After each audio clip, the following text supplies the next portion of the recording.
the majority of our life is lived in liminal space. And there's this in-between space, this liminal space. This liminality that reveals possibility. I think we're in a liminal moment, but also in a place of transformation. I have great affection for the church and a troubled relationship with it. Just to be alive in time means that we're on the threshold of the future. That can't be the gospel, because God said to love our neighbors. We don't know what the future looks like. We have to work it out together.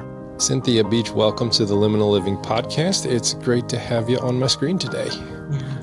Thank you so much, Tom. How are you doing? I'm well. Where are you coming from geographically? You're pretty close to me, but... Yeah, I'm between Grand Rapids and a little town of Saranac. So I live in Lowell. Oh, yes, that's the home of the Red Hot Chili Peppers, isn't it?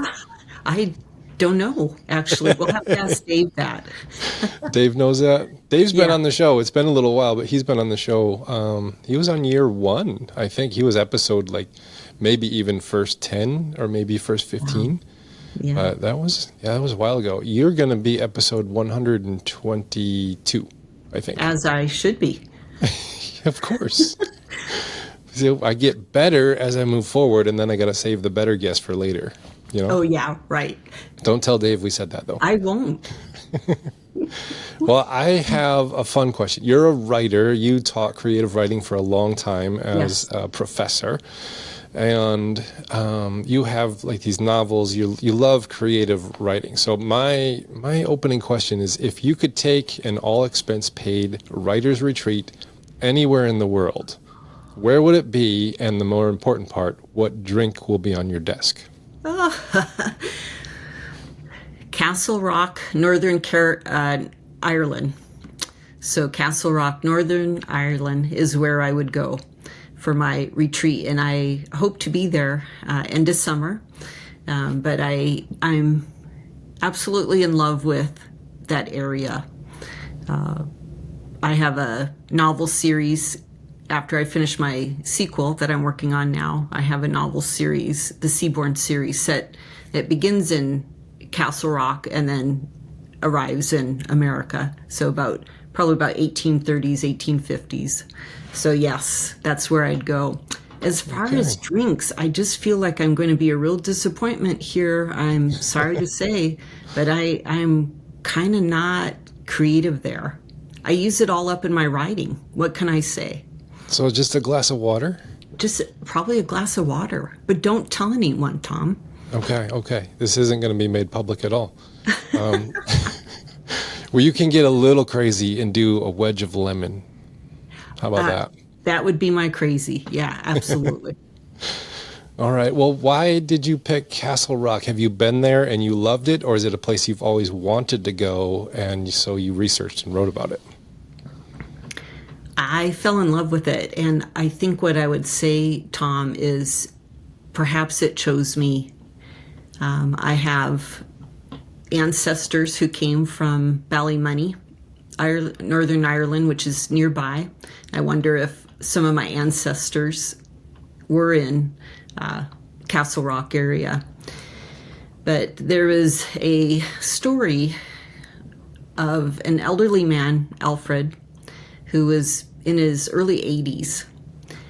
And his job, probably, let's say 1850-ish, was dusting the book, the library collection of a library that is perched on a cliff, overlooks the North Sea. And it's called the Meseden Temple. It's an odd name. It was built in 1797, around there. And it's an iconic building in Ireland, and someday it may topple over into the sea. The cliff has eroded, but it was a extremely wealthy man's library, and he would burn very rare wood to keep his books dry there along the sea. And Alfred was still dusting, still working for the family, and he was no longer being paid. And I wonder sometimes, did Alfred pray? And if so, I wonder, is the story that came to me part of a prayer that Alfred made in 50s, let's say. So I wonder that, and I wonder why I'm in love with this place, but I am. Now, this story is one that you discovered, like Yes. doing research? Yes. Wow, I have not heard that story. What time frame is that story from? Is that from kind of the original time of the library being built? So Alfred, I think, was living maybe in the 1850s, whereas the library was built 17, probably about 85, 97, some point there. Enormously wealthy man. His home that is nearby was probably about 3 times the cost of Buckingham Palace in the same era.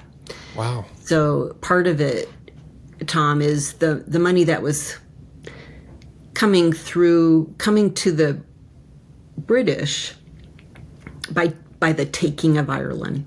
So that's part of my story. Mm-hmm. Yeah. Okay. Well, that is interesting. There's so much history of that area. I'd love to go explore it. Yes. It's one of the I hope areas you do I'd love someday. to. Yeah. Yeah, one day I think I'll be able to make it. Yeah.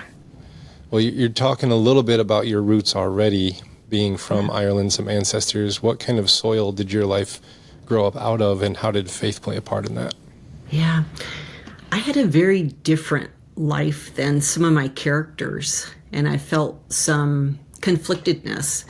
I came from a fairly wealthy family.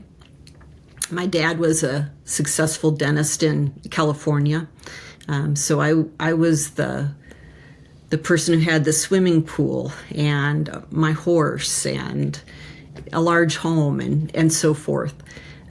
So that was what I grew up in. I think part of my soil spiritually was my mom, who grew up in Huron County, the Thumb area of Michigan, very rural. She was basically a farm girl. And Mom was very devout and very deep spiritually. And I hope that's what kept me grounded in growing up in affluence.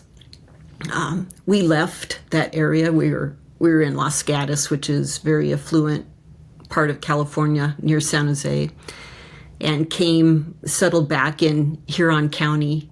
My dad was getting burned out as a dentist.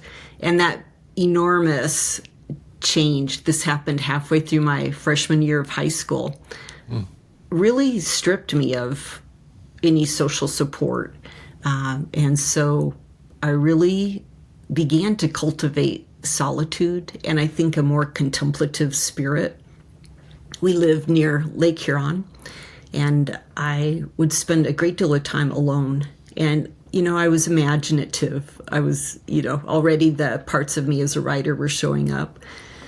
But it was good milk for me to have time alone and to really find, I think, the presence of God in it. And that was a enormous contribution to me, I think, to my spirituality. What kind of faith roots would you label that if you were to slap a denomination on it or something like that? Yeah. So I grew up Baptist, and I'm thinking, what kind of Baptist was that in California? I think we were called Conservative Baptist. When we arrived in the Thumb area of Michigan, we had a difficult time finding a Baptist church, so we started to attend a Methodist church. So I started to become pretty eclectic at that point. There's a big difference between conservative Baptists and Methodists. Yes, it was. And even in the 70s, there was a huge difference. Yeah. Yeah. Well, when was a time when, like, the faith as you knew it as an idea didn't match what you were experiencing in life, and how did you handle that? I had some, well, I think I'm probably a strange mix of some compliant and some oppositional. I have a stripe of that in me. And where did that come from? I'm not sure, but it probably hit when I began working for Christian organizations. And what coached me and what helped enormously was the writings of the freed slave Frederick Douglass. And he wrote well about the sharp division between the culture, the Christianity of culture, and the Christianity of Christ. And that really became a helpful category for me. I had a sharp disillusionment. Right after graduating from college, so I was 21, and I went to work for a ranch, and I don't want to disclose, this ranch, but it was a Christian ranch who tried to witness to the visitors that came. It was cabins and the works. People would stay for a week and live the life of like cowboys. This was out west. And the owners were very well-known, big names in Christendom. But I really began to see some odd things happen. So this was one of them. I was dating a guy who was living in Michigan at that time, and he wanted to move out west, and he was in seminary. He could continue being in seminary and be closer to me. That was what he wanted. And my employer said, no, he can't move west. And that to me was just, a shocking crossing the boundary of an employer. And I told them that and soon lost my job there. Wow. Yeah, but it was very, very disillusioning because I didn't understand it. It didn't make sense to me. So I think that actually helped me work in Christian organizations where I didn't have the notion or didn't go, this happened and they were Christians. No. We have feet of clay. Mm-hmm. Yeah. I've talked to many people who experience disillusionment after peeking behind the curtain, so to speak, of yes. Christian institutions and things. Yes. And then they think, well, this isn't what I thought it was, And there seems to be like an institutional persona that needs to be kept up. And then when you encounter the individuals behind the personas and they don't match, then there's this, like, what is this going on here? Yes. Yeah. That seems to be a major theme in a lot of people experiencing disillusionment or deconstructing from their faith. Yeah. Is that they don't match up. The people's, like the people that they encounter, they're not really, they're Christians in like that they say the proper things in public, but then they don't, live the value system that Christ is telling them to live, or even trying to. Yes, absolutely. Absolutely. It's enormous. And I think what I absolutely loved about Frederick Douglass was how he as a slave watched his owner do atrocious things, including rape, right? And then on Sundays lead the service. So this is what he was dealing with, this, even beyond what I've experienced, the two parts of a person. And it didn't sway him from God. And I love that. And his account, I don't know, it became a guide for me, I think. And I feel like I don't have to let the failures of another Christian talk me out of God. So, yeah. Like you experienced the disillusionment, and Frederick Douglass was like this anchor for you. What were some of his thoughts that helped you reconstruct a sense of I'm still in the club, kind of a, like, what are some of the main thoughts that he helped you kind of work out that kind of kept you centered, saying, I'm still in the club, I'm still here, even though I'm experiencing these disillusionments from these really, famous or big or organizations? Like, what was it about his teachings that grounded you? Well, in part, it was this fierce list of probably adjectives that he used to define the Christianity of culture. So in his day, again, I'll say the word rape, that would be on the list, right? That was okay for the master to do, and then see no conflict with his Christianity in it.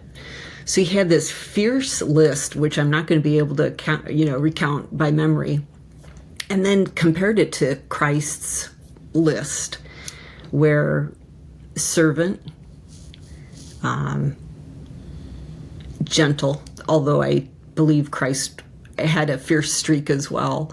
But just the contrast, I think naming it too, that there's this, but don't blur it with this. And so I think that alone helped me also. Now, it can be really difficult to maintain a sense of thinking that you're in kind of the Christian sphere when it feels like the majority of people who identify as Christian are not adhering to the values of Christ, especially in the evangelical church in the West. Yes. It's hard not to just say, I don't adhere to the value system of this large group of people, therefore I must not belong. So Frederick Douglass is one who said the majority of these Christians are acting in these ways. Here's how that's very different from the person and work of Christ. Yes, absolutely. Absolutely. Yeah. One of the voices that's helped me these last few years has been Howard Thurman. And Howard Thurman had a very similar thing where he sat down with Gandhi and was talking with him. And Gandhi, he's writing... Howard Thurman was more of like Martin Luther King Jr.'s mentor, like that era. But his grandma was, I think she was a freed slave. So it was that close to his experience. So he's sitting down with Gandhi, and Gandhi is saying, I understand, Christianity and all these things. I don't understand why you're a Christian, because it's the religion of the people who oppressed you. And so he then gives the response that he says that the Christianity we see expressed in these majority Christians in my country against me is not the Christianity that was in the mind of Christ. Yes, exactly. And I was like, oh gosh, okay, there's some hope here to redeem this thing, I think. But sometimes it's hard to feel that hope. Yeah, absolutely. So you mentioned Thurman. Someone who helps me these days is Walter Brueggemann. And he's a longtime theologian. You know him, I'm sure. And many of his phrases just, I just love and think about. One, this is new to me from, I affectionately call him Bruggy. That's a great one. I love it. Bruggy. Yeah. But is the whole idea of operational faith of exceptionalism. Operational faith of exceptionalism. And what I hear in that is not true faith, right? But this operational, what I do publicly to appear. And that he connects it to exceptionalism. It really struck me, partly because my growing up was I was absolutely immersed in exceptionalism with my family's affluence and the things I got. And so to think that someone could be appearing to be a person of faith, but really just in this train track of their own exceptionalism. To me, that fascinates me. It's a new phrase to me, so I'm just kind of have my shovel out and I'm digging around it. Mm-hmm. But I began to think about my novel, The Surface of Water, and began to see my two very, very different characters, my co-protagonists. I have Trish, 25-year-old Trish, who becomes a megachurch pastor's administrative assistant, and then the megachurch pastor, Pastor Goodman. And they both were harmed by exceptionalism. So Trish, growing up underprivileged, very difficult poverty, single mom, whose family, turns their back on her. And then Pastor Goodman, though, surprisingly, he knows how to play the game. He's super successful at it, but his spirit is in shards because of the game of exceptionalism, because of this operational faith instead of true faith. Yeah, I've been thinking about that, Tom, and just gnawing on it. Yeah, that phrase is powerful. Operational faith of exceptionalism. Yes. That really captures a lot of what the American church has sought to become, because our roots are in, the Great Awakening and then the revivals.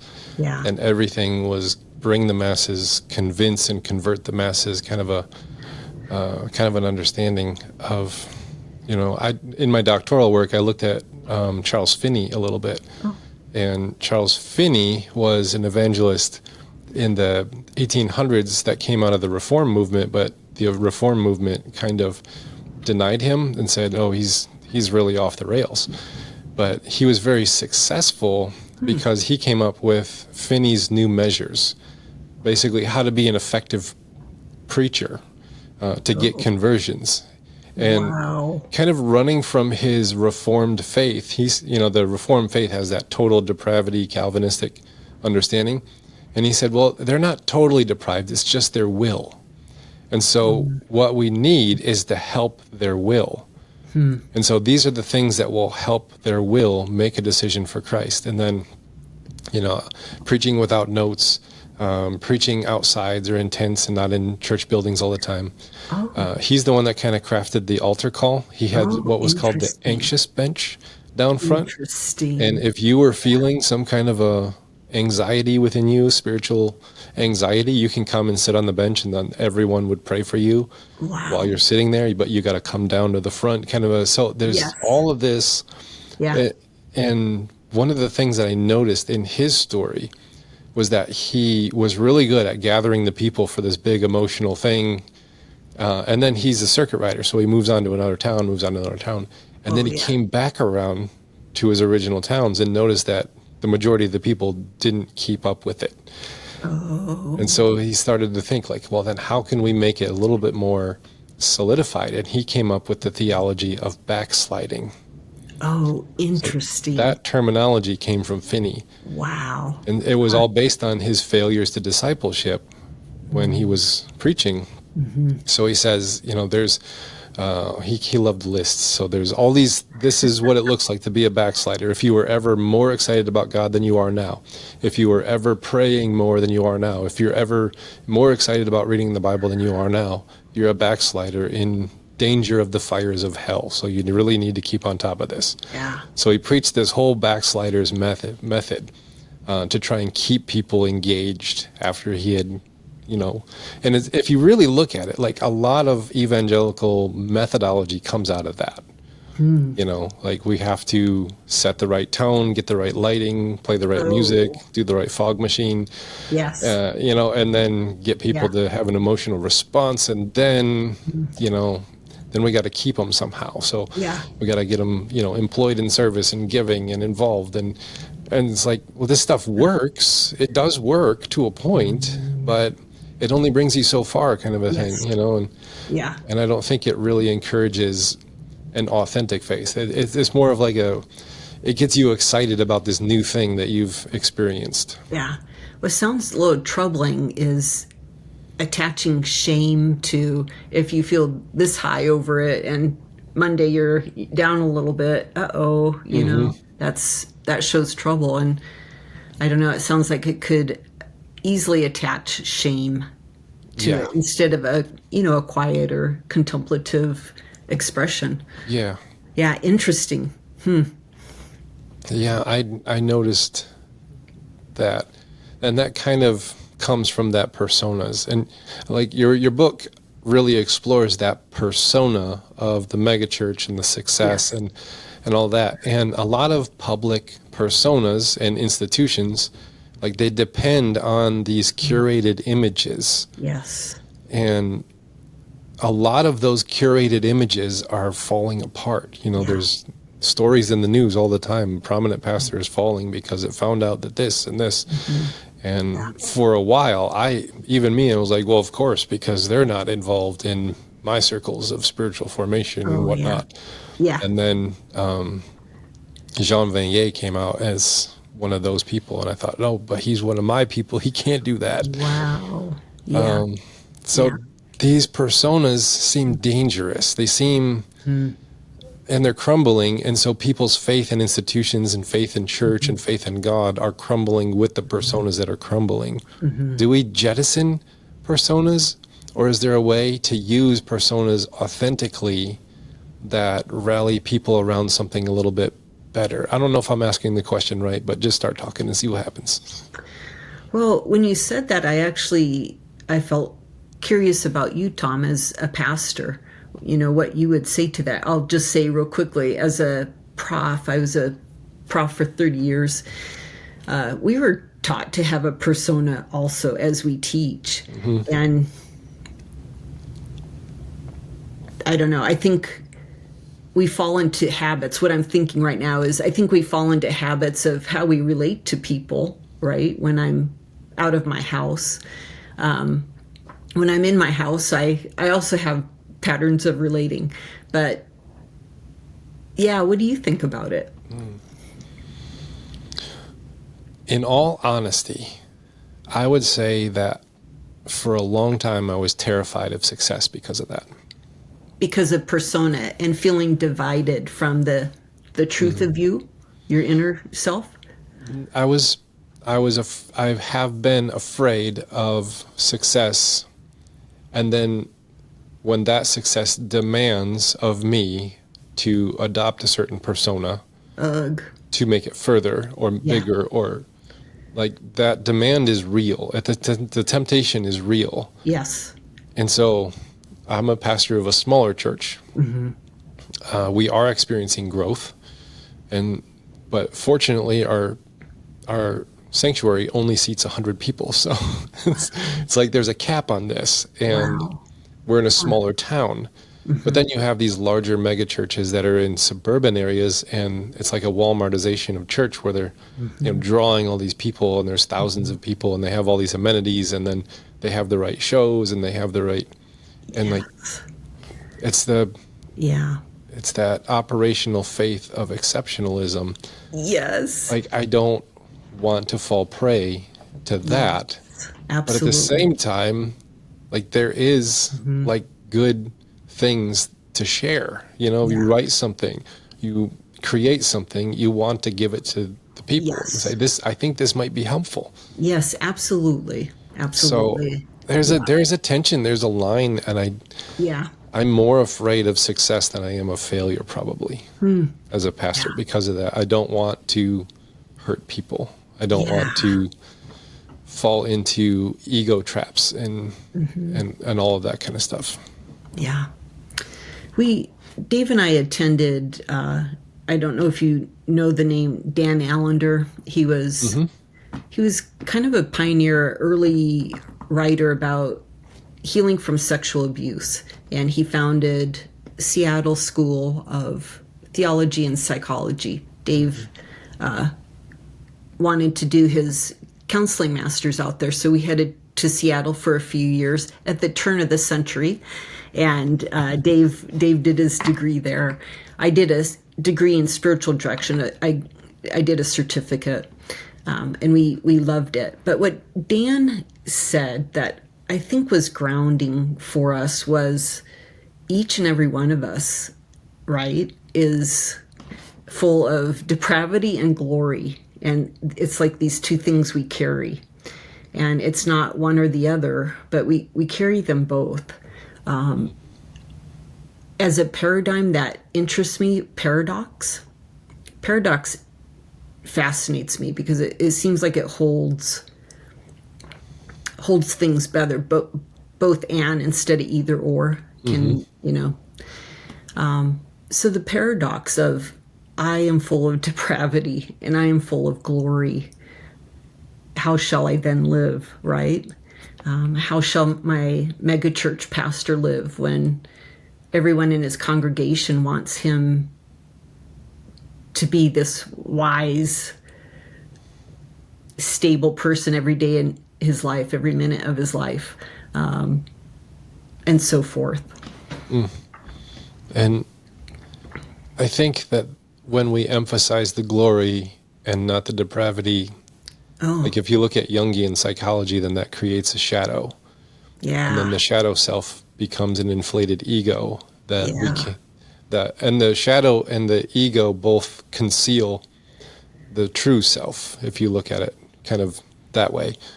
And when you conflate the ego, the shadow inflates as much, and then you don't know the true self. Like leading from your true self is difficult because oftentimes it's not that attractive. You know what I'm saying? Yeah. Oh, but all our sharp edges that we carry. Yeah. And you don't want someone who's like really depraved, where you're like, I wouldn't want to emulate their faith at all. Right. So I think we can get caught up in definition of terms sometimes as depravity is in like that reformed setting of, I'm a worm theology. Oh, right. But without the glory. Right. Yeah. Imago Dei. Oh. Yeah. I was interviewing for a pastor position right fresh off my master's degree, probably about 13 years ago. And I sat down with this church, and I was really excited. I found this new depth to faith. I felt like I dealt with my shadow, and I just felt like a really integrated whole person with a very authentic expression and deep expression of the faith. I was just like, this is like, it just changed me so much. So I interviewed for an associate pastor position at a church.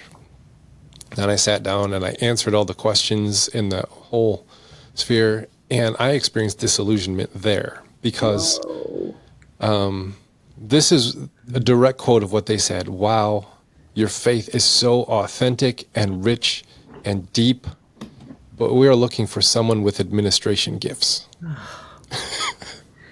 And I went in thinking, I can get any pastoral position because my faith is so, it's become so honed and it's deep, and I have a integrated, I was probably a little bit inflated myself, but it was new. I was excited. I was passionate.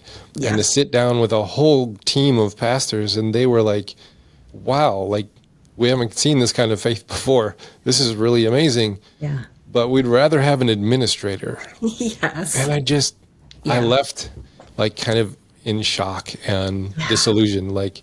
Is this true self, is this formation not worth anything in the church world anymore? Is it, or is it just more of performance and filling slots and cogs in machines and and looking nice in a suit, or wearing the right shoes or whatever. Where would that be valued, right, Tom? That authentic faith. And I think that becomes a hard question. And I think we can get startled on the least, or shattered at the most in a moment like that.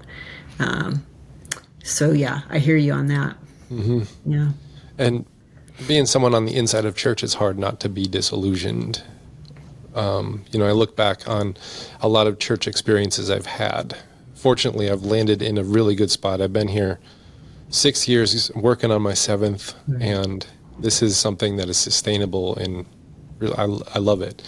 Good. But a lot of the churches that brought me to this place, like I left disillusioned every time.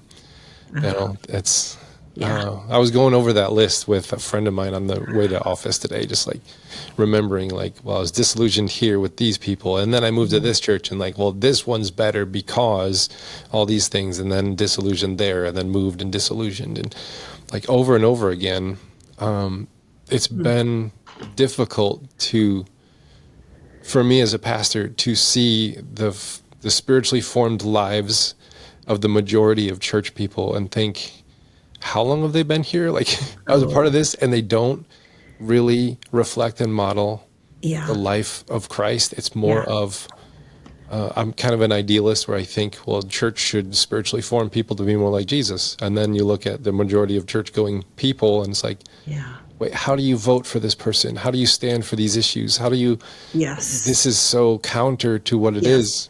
And then operational faith of exceptionalism. Oh, I know, right? Okay. It helps. It's like, okay, they're in this little tiny train track, right? And this is where they're living. I'm going to flip this a little bit. And I just, as you were talking, I wondered, maybe we'd be doing something wrong if we don't become disillusioned. Isn't there a great quote? I'm not going to pull it up right now, but from C.S. Lewis, how God shatters our notions about God. God is the greatest iconoclast, I think is how that quote ends. But thinking about, is shattering or being deconstructed something we should avoid, or is it a signpost saying we're on the right path? You know, go ye forward. I'm not sure. But I feel like I want to be someone who sees things clearly, and being disillusioned, I think, is part of it. I felt like I've had a strange life at times when I encounter the secret or the dark side of somebody in a weird way that it happens again and again and again.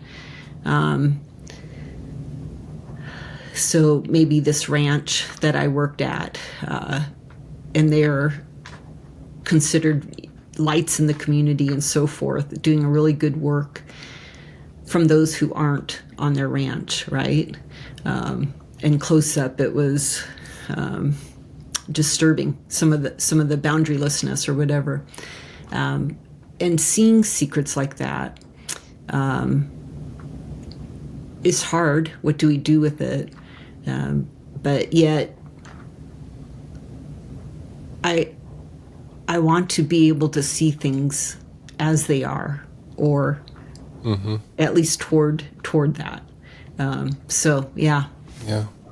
I noticed like a lot of the vocabulary around why people hide the failures of the leaders of the institution that they're in is because they don't want to disrupt the good work that's happening. Oh yeah, right. You know, you heard that with the Ravi Zacharias thing. Absolutely. Where it's like, oh, this stuff is known, but there's so much good stuff happening, so we shouldn't. And then that gets me questioning, well, is this stuff that's actually happening good? Because if you look at like the accumulated, I'm not talking about individuals, but the accumulated patterns of like Western Christianity, it's like, I wouldn't call that good. Yeah, no. And all of the work that these personas are accomplishing, and we're like, oh, we don't want to disrupt the good work, but it's like, but is it good? And this is a question. Is it really good if it keeps delivering like the accumulated mass of what we're getting out of it right now? Is it really good? I don't. And that is an open-ended question that I don't have the answer to, but I have lots of doubts around the goodness of what we're seeing. Yeah. Especially being a pastor on the inside of a lot of churches that have wounded me. Yeah, absolutely. I suddenly was imagining termites. California, where I grew up, termites were a thing.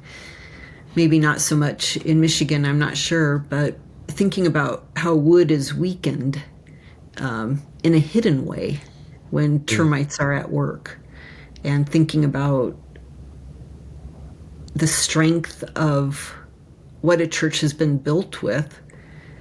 If there's termites also hard at work.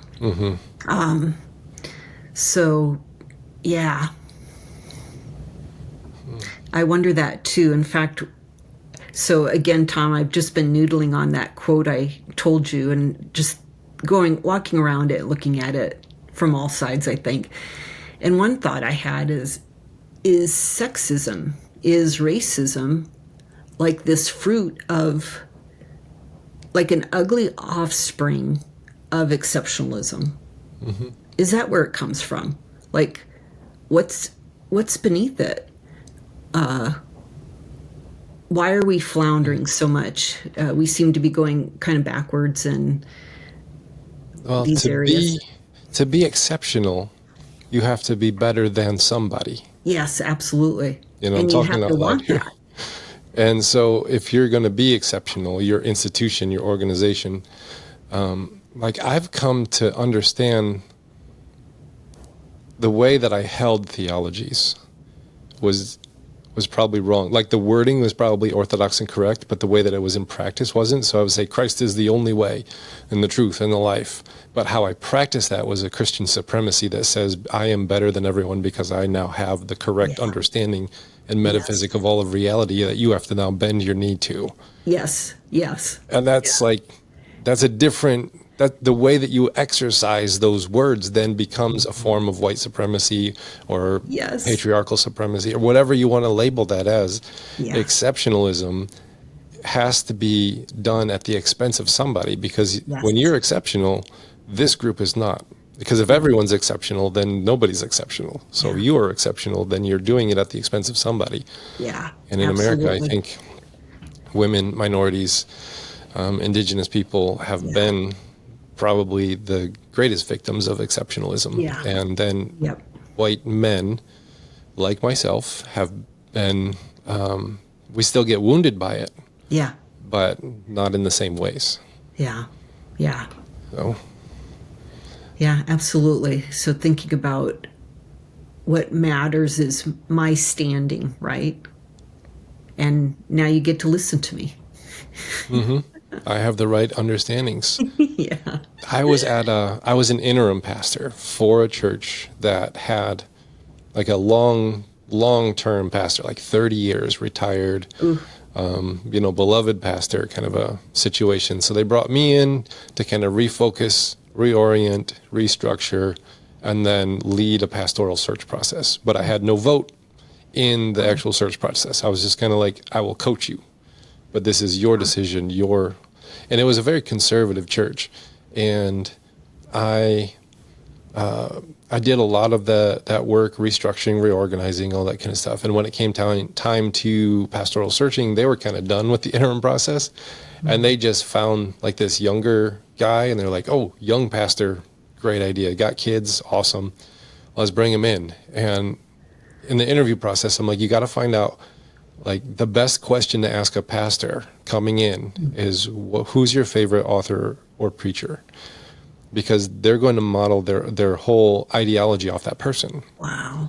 Yes. And this person said John MacArthur. And I was like, oof.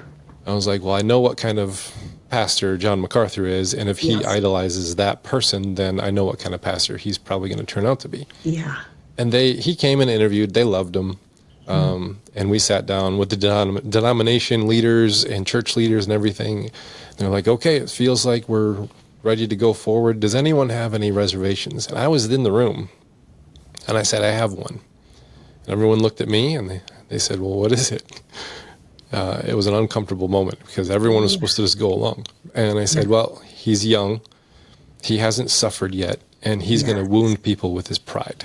Wow. And I'm still connected to that church loosely, through socials and whatnot. And he indeed is doing just that. Wow. Very, very political, very right-wing conservative, very complimentarian, harshly critical. He's more known for what he's against than what he's for. And it's just like, wow, I knew it was true, but I didn't know it was going to be like that. You know, but that thing, he hasn't suffered yet. Yes. So he's going to wound a lot of people. Why does suffering help leaders find authenticity, do you think? What is it about that, going through that gets us to a different place? I think being humbled through suffering, right? It dismantles our certainty. It dismantles our exceptionalism. We now know it can happen to me. Nothing will keep me safe on that level. I will suffer. So I think it's being humbled that's so important. And, going back to exceptionalism, what we would run from with every ounce of strength we have, being humbled, is likely what we most need, perhaps, Mm-hmm. Yeah. Going through a humbling experience myself, being a former fundamentalist, prideful person, and then running into my shadow self and reconstructing life on the other side was the most traumatic thing I've ever gone through. Wow. But it also put me into contact with, I think, who I actually am and not who... Yeah. Like, I think we do a good job as Christians of doing impersonations of who we think we ought to be instead of really learning who we are and then, just trying to become better. And so there's a lot of persona. Even the people who aren't leaders are then putting on the persona to show up to the church building, to do the church thing. Yeah. And I think as a leader, if you don't have the persona so much that's built upon this, image, but you're a little bit more real and authentic, and you make space for people to be real and authentic and say, I don't know, or I have questions, or I really don't like this scripture. I'll say that quite often, actually. Good. I don't like this scripture, but I went into it and it forced me to think differently, and here's what I found. Being able to be a little bit more real and authentic from the front then gives people permission to be a little more real and authentic. And yes, absolutely. I think so. Something along those lines. Because there's narratives that you have to maintain. Communities are built around shared narratives. If you look at that, that's one of the things that's dissolving amongst Americans is we don't have a shared narrative anymore. It's like Republicans have their own narrative, Democrats have their narrative, and independents are kind of caught in between, or moderates, or whatever you want to call them. Christians have a narrative around who they are and their church is. And so there's a shared narrative, and the leader usually is somebody who promotes or crafts or writes the narratives for the people. This is who we are. And if that narrative is not based in the reality of the lives of the people, and then you have to adopt personas to engage with the narrative to stay belonging to the place. I think that is a major flaw. Now, you being a creative writer, you're really good with narratives. How can leaders craft narratives that empower people rather than harm people or cause them to hide who they are?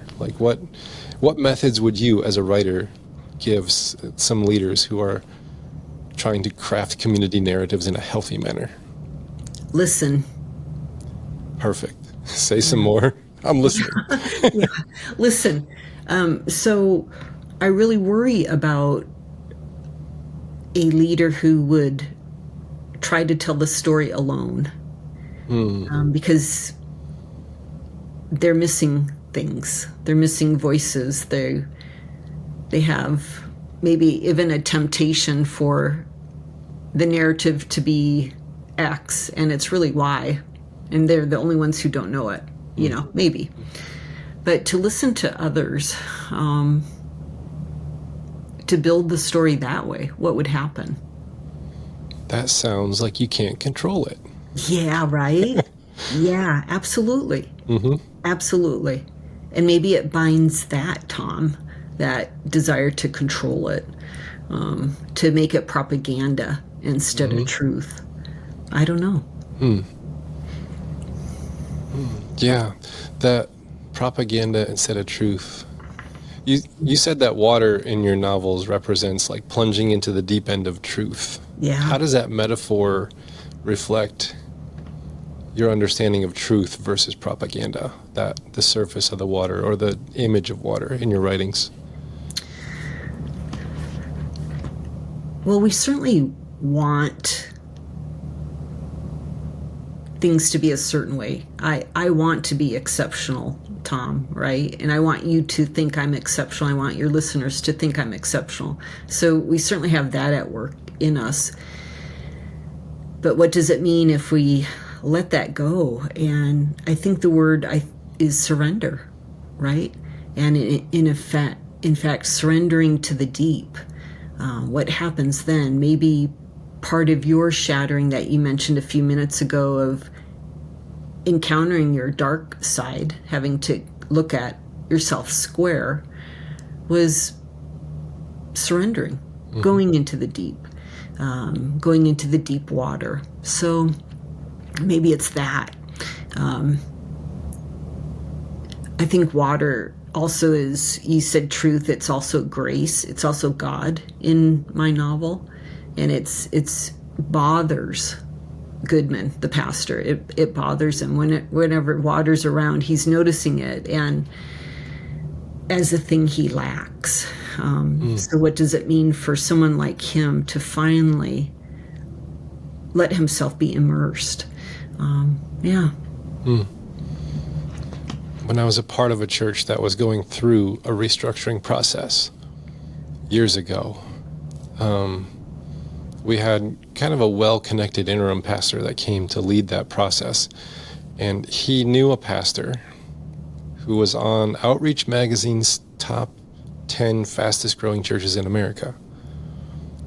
And so he brought him in to say, we need you to critique what we're doing and give us some tips on how we can do it better. And everyone was kind of excited, like, wow, we got this very successful pastor, featured in a magazine, coming to our little country church kind of a thing. And I was like, I'm going to really show him like what we can do. I was leading worship teams and things like that at the time. And so I did extra practice. I worked extra hard, and I went up to him after the service and I said, well, what did you think? And he pointed to one of our worship leaders. And he said, he's too fat to be on stage. You need young, beautiful people on stage if you really want people to engage. Yes.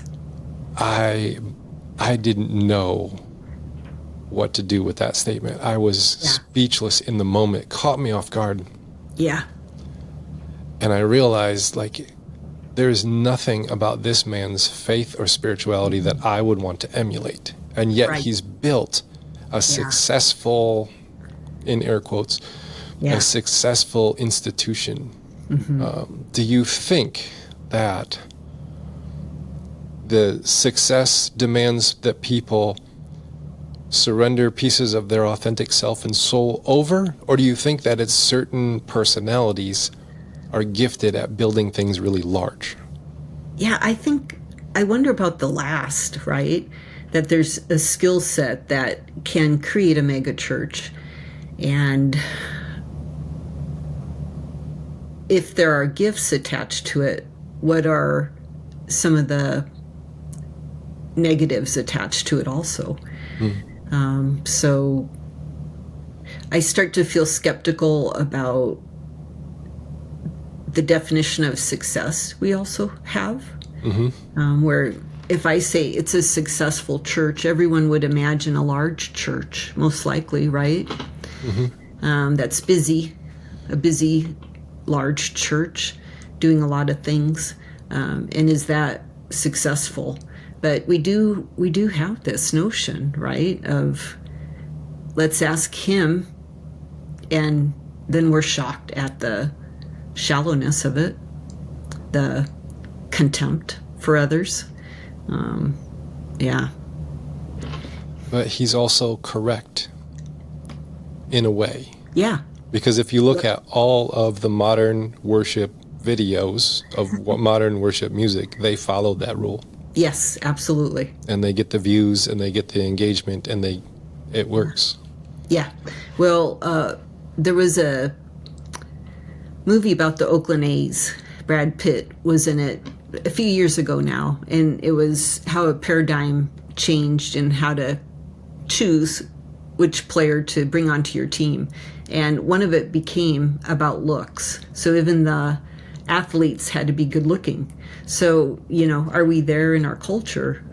Apparently so. Mm-hmm. So I think of, again, the difference between cultural Christianity and the true Christianity of Christ. Mm-hmm. Yeah. Which, by the way, I did not ask that man to not sing anymore. He was still able to sing after that. Thank you. Yeah, thank you. Good. It's like, no, Good. we ain't doing that. No, absolutely not. Well, I'm noticing a rise in authoritarian takeovers of institutions and churches and governments. And, we could name names or not. We all know what this looks like. There is a conservative authoritarian takeover in our country right now in many of our public spaces. Yes. Colleges, churches, government, everything. Yeah. You've experienced that firsthand in many different forms. Mm-hmm. So what gives you hope in the midst of such avalanche-like darkness that's happening in our society today? What gives you hope? I get to move to Scotland. Peace that out. Gives me hope. Yeah. Exodus. And Exodus has opened before me, and I get to go. Mm-hmm. That gives me hope. I think we're in a very difficult time, Tom, and I'm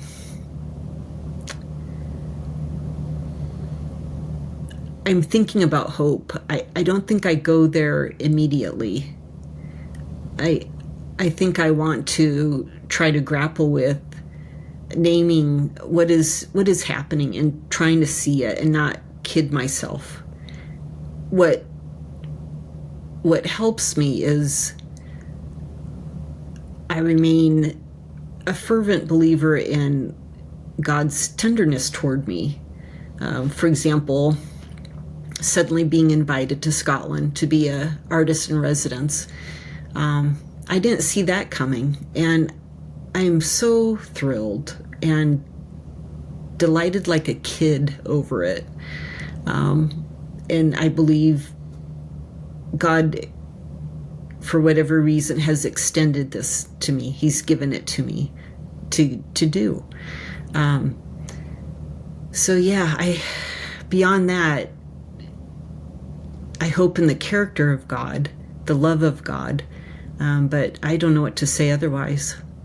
So this week was news about a university, a public university in Indiana University has had a similar takeover where the governor is now going to be running it. And what has been shattered is what's called shared governance at a university, and it's the faculty joining the administration to run something, because together they make a stronger team, I believe. But that is being shattered and kicked aside. So what we're seeing, I'm extremely troubled over, and Mm-hmm. Yeah. It's hard to have a sense of hope when you look at large picture things. Yeah. And so I try to look at more of the micro, like what's happening in my town, what's happening in my family, what's happening. Oh, that's beautiful. It is sufficient, but it doesn't hold the darkness away too long, because it does feel like I'm hiding behind a boulder amidst an avalanche. Wow. Yes. You can't stop.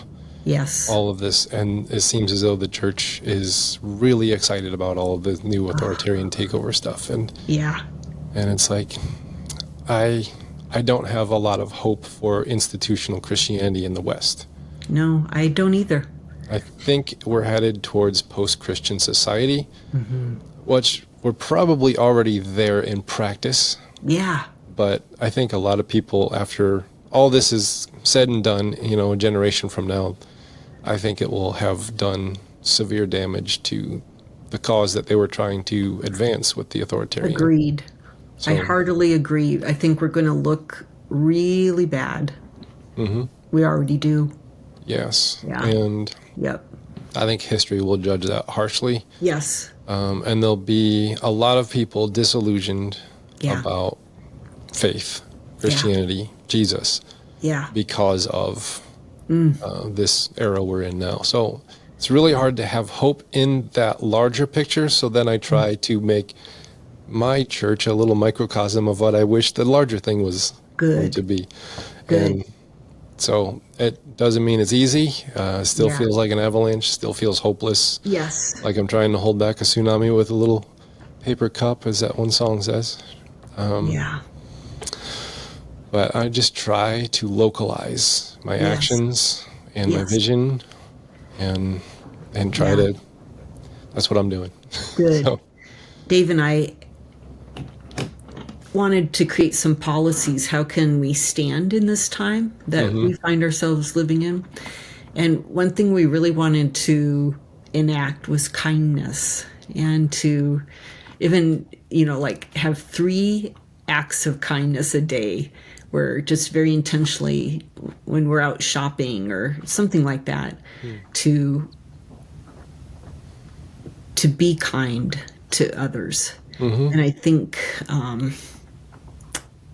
I hear what you're saying, Tom. Localize, do it in our realm. Maybe that's how. I'm not sure. Yeah.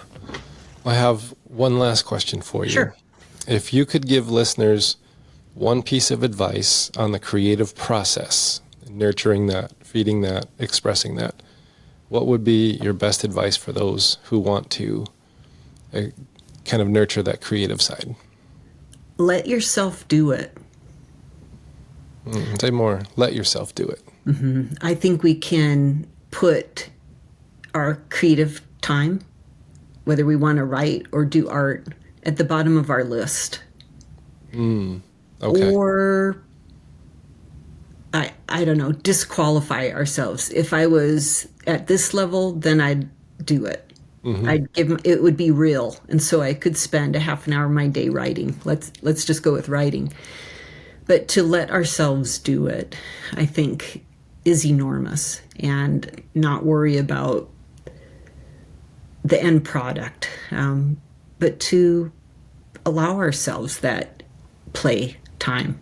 It's so good for us on so many levels, whether we draw or take pictures, write, cook, wherever our creativity shows up, to let ourselves do it. I started a new practice this year where I buy like antique fans, like little pedestal fans that go on your, from like the 40s, 50s, 60s. And then I take them all apart. Wow. I clean them up. I re-grease and oil it, rewire sometimes, and then I sometimes even repaint, and then I put it all back together, and I have a new fan, and I call it my unspiritual practice, because it's not necessarily tied to like praying, reading scripture, reflective, but there's like creativity that is being expressed in like cleaning of a fan, which is really weird to think about. Think of the levels of symbolism in that act. Yes, It's something that cools us on a hot day.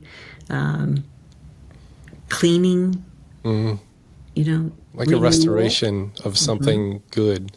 Yes. Because you buy the new ones from Walmart and the big fans, and they just fall over. They're done. Like these ones are made of metal, and they're solid, and they've tried and tested, and it lasted a long time. And so I got one at home. I just purchased yesterday that's waiting for me. So I'm ready. Good. I'm glad. It's also called idle brain time when you're doing something like that. Yeah. And it's actually good for our brains. Our brains actually have more blood flow during idle brain time than when we're focused. So it's a super healthy practice. I didn't know that. Yeah, on multiple levels. Idle brain time. We need it. I've actually studied the neurology of meditation. Because I meditate, but I grew up fundamentalist, so I was always afraid of it. So I was like, it's just biology. It's okay. And when you get in the flow state, your brain waves slow down to what's called alpha. And you're able to connect your subconscious with your conscious mind, which is why you lose track of time. when you're in the Brilliant. creative flow. But now I get to add to that little piece, it increases blood flow to the brain. I didn't know that part. Yes. So brain waves, brain function, and blood flow to the brain. And then that's why you get an epiphany while, riding the Exactly. lawnmower, outside. You're like, Yes. oh, I know the answer to the solution now. Yes. It was always there, Yeah. but your active brain couldn't get to it because it was so anxious and worried about everything. But when you slow down and you do the idle brain time, it creates a bridge between the conscious and subconscious mind, Yes. so that those creative things can cross over into your mind, and then you have an epiphany. It's like, oh, now I see it. So Yes, absolutely. blood flow, I'm adding that to I love it. Well, cool. Thank you so much for coming on the show today. I really, really enjoyed our conversation. Where would you like to send folks to connect with your work? Oh, they can visit me at cynthiabeach.com. All right. Is there a preferred platform to buy your book? No, it's all over. It's all over. It's all over the normal places. Yeah. All right. Well, I will find a few links. I will put them down in the show notes so people can just click on it and head there. Oh, thanks so much, Tom. A million thanks for our time today. Yeah, and the power stayed on in these gusty winds, so I'm really happy. We captured this conversation. I'm happy. So thanks for coming on. Thanks so much. Bye-bye.